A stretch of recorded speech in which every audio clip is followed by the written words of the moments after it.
રાજકોટમાં વિકૃતિ હદ પાર. રાજકોટના મવડી ચોકડીએ જો હાલનો કિસ્સો સોશિયલ મીડિયામાં વાયરલ થયો હતો કે જ્યાં 70 વર્ષના ડોસાએ નાની સગીર વયની દીકરી સાથે ગુપ્તાંગ સાથે અડપલા કર્યા હતા અને સિટી ન્યૂઝના પડઘાથી તેમના ઉપર પોક્સોનો ગુનો દાખલ કરવામાં આવ્યો હતો. હાલ રાજકોટ પીડી માલવિયા વિસ્તારનો જ એક કિસ્સો વિકૃતિનો હાલ સામે આવ્યો છે.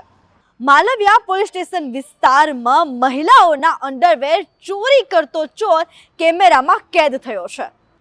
પીડી માલવિયા કોલેજ પાછળ નારાયણનગર શેરી નંબર 9માં આ બનાવ સામે આવ્યો છે. એક વિકૃત શખ્સ એક્ટિવા લઈને આવે છે અને બહાર સુકાતા મહિલાઓના અંડરવેર ખિસ્સામાં નાખીને ચાલ્યો જાય છે. મહિલાના અંડરવેર ચોરી કરવી એ એક પ્રકારની વિકૃતિ છે જેને ફેટિસિઝમ કહેવામાં આવે છે. આવા લોકો મહિલાઓના અંડરવેરમાંથી જાતીય તૃપ્તિ મેળવે છે. પણ આ વિકૃતિના કારણો શું હોઈ શકે? જાતીય તૃપ્તિ, માનસિક સમસ્યાઓ અને સામાજિક સમસ્યાઓ. પોલીસે આ વિકૃતને કેમ પકડવો જોઈએ? કારણ કે આ વિકૃત માણસ જે અંડરવેર ચોરી કરે છે તે 12 વર્ષની દીકરીના અંડરવેર છે.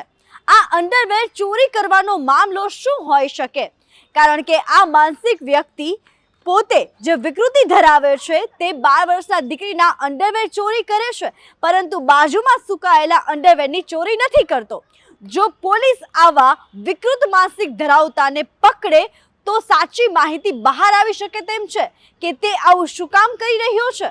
હવે જોવાનું એ રહ્યું કે માલવિયા પોલીસ આના ઉપર શું કાર્યવાહી કરે છે અને શું કારણ બહાર આવે છે. આવી જ ન્યૂઝ અપડેટ માટે આપ જોતા રહો સિટી ન્યૂઝ.